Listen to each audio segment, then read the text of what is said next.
ቢዝነስ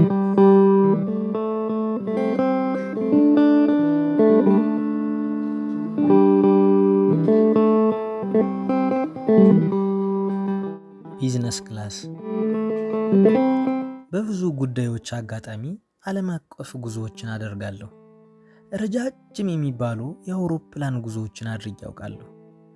ግብዣ ሲደርሰኝም ሆነ በራሴ እቅድ ስጓዝ ሙሉ በሙሉ ማለት ይቻላል የምጓዘው ኢኮኖሚ ክላስ በሚባለው የአውሮፕላን መሳፈሪያ ደረጃ ነው። በአውሮፕላን ጉዞ ቢዝነስ ክላስ፣ ፈርስት ክላስ፣ ኢኮኖሚ ክላስ የሚባሉ ማዕረጎች አሉ።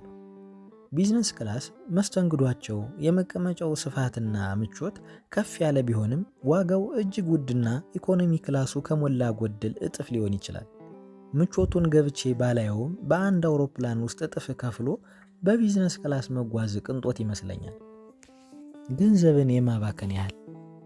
ስለዚህ ብችልም ባልችልም በቢዝነስ ክላስ መጓዝን ምርጫ አድርጌ አላውቅም። ሁልጊዜም የምጓዘው በኢኮኖሚ ክላስ ነው። ባደረኳቸው ሁሉም ጉዞዎች በኢኮኖሚ ክላስ ስጓዝ ደስ ብሎኝ ነው። ከማደርጓቸው ጉዞዎች ውስጥ ከሚያስደስተኝ ነገር ቢኖር የአውሮፕላን ውስጥ በረራ ነው። ረዥም ጉዞም ቢሆን ቀደም ብዬ አውሮፕላን ማረፊያ ያገኛለሁ። ተሳፈሩ ሲባል ቀድሜ ይሰለፋለሁ። ከግርግር በፊት ተረጋግቼ መቀመጫ ወንበሬን ይይዛለሁ። አውሮፕላኑን ሰማይ ላይ ሲሆን ፊልም ያለው መጽሐፍ አነባለሁ፣ እጽፋለሁ። በቃ መዝናናትና ነፃነት ይሰማኛል። ወንበሩ ጠቦኝም ተማርሬም ቢሆን አላውቅም። በቂ ምግብ ይቀርባል። መጠጥም አስተናጋጆቹን በመጠየቅ መደጋገም ይቻላል።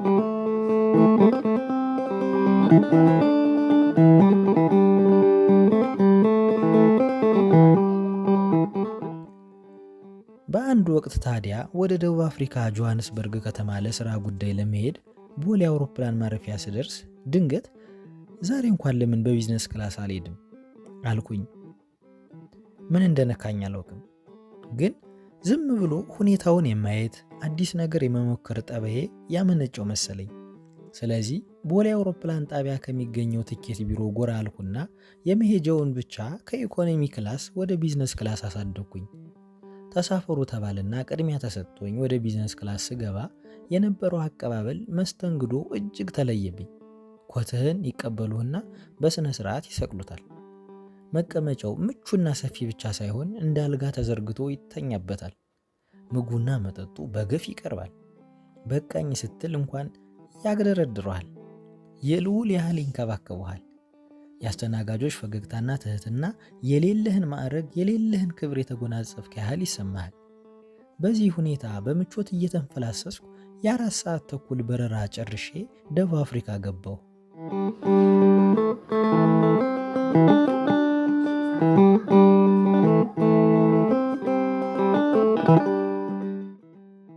ደቡብ አፍሪካ ስራዬን አጠናቅቄ ከ3 ቀናት በኋላ ስመለስ በቃ ቢዝነስ ክላስ የሚባለውን አየሁት አይደል? ድጋሜ በቢዝነስ ክላስ መሄድ ገንዘብን ማባከን ነው አልኩና በኢኮኖሚ ክላስ ለመመለስ ወሰንኩኝ። ትኬቴን ሳላስቀይረው ቀረሁ።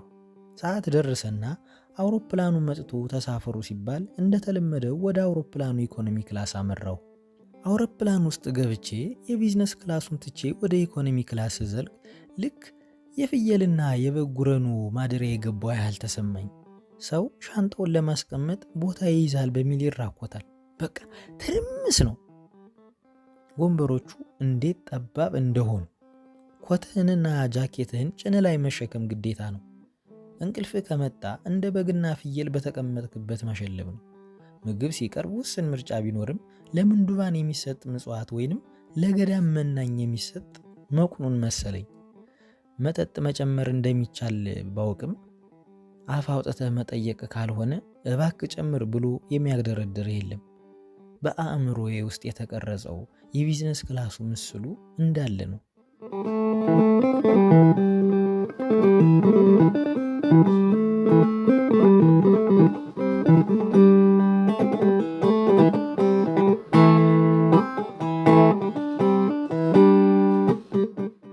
እንደ አጋጣሚ ከጎኔ የተቀመጠችው ሴትዮ የሰማይ ስባሪ ታክላለች።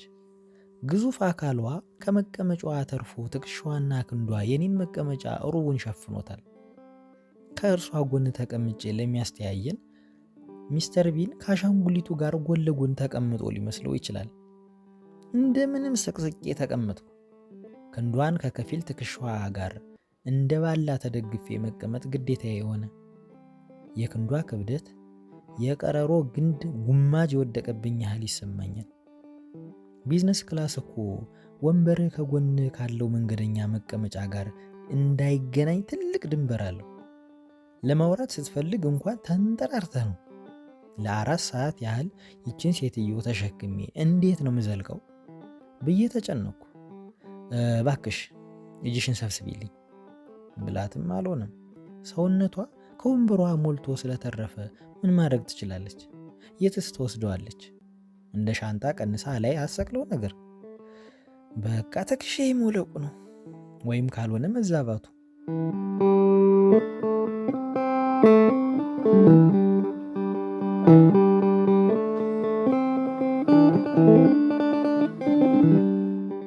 እንደምንም ችዬ ሀገሬ ስገባ ወጌሻ ዘንድ መሄድ ነው ብዬ ራሴን አሳመንኩ። ግን ለምን መቀመጫው እንደዚህ ጠበበ? በአንዲት ቀን ያውም ለ4 ሰዓት ቢዝነስ ክላስን በማየቴ ለብዙ ጊዜያት ስጓዝ በብዙ አየር መንገዶች ስመላለስበት ይመቸኝ የነበረው የኢኮኖሚ ክላስ በአንድ ጊዜ ወደማይመች በጣም ወደው የነበረ ወደሚተራመስ ተቀየረና ስርዓት የሌለው አስቀያሚ ሆኖ ታየኝ። ሆድ ለባሰው ማጭዳ አታውሰው ሆነና ጭራሽ የሴትዮዋንም የተረፈ ገላ ስሸከም ጊዜ አንገሸገኝ። እናም ከዚያ ወዲህ በገዛ እጄ ሲመቸኝ የነበረውን የኢኮኖሚ ክላስ ወደማይመች ቀየርኩት። በዚህ ዓለም ከላይ ስንደርስ ታች የነበርንበት ከንቱ ይሆናል።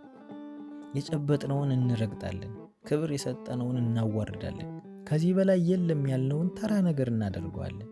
ዓለሙ እንደዚህ ሆኖ ንፋስ እንደመከተል ነው። የሚያረካ የሚያስደስት ምንም ነገር የለም። የምቾት ችግሩ ወደፊት እንጂ ወደ ኋላ መመለስን አለመፍቀዱ፣ ወደ ላይ እንጂ ወደ ታች መውረድን አለመፈለጉ ነው። ምቾት ጥሩ ቢሆንም ከደረጃ ላለመውረድ የሚያስከትለው ትግል በራሱ ጭንቀት ፈጥሮ ቆይቶ ምቾትን መልሶ መንሳቱ አይቀርም። በምቾት ውስጥ ምቾት የለም። አሁንም ድረስ የውጭ ጉዞ ሲኖረኝ በቢዝነስ ነው ኢኮኖሚ ክላስ የሚሄድ የሚለው የሚያሳስበኝ ጉዳይ መሆኑን እኔኑ ይገርመኛል። የቆጡን አወርድ ብላ የብብቷን ጣለች መሆኑም አይደል?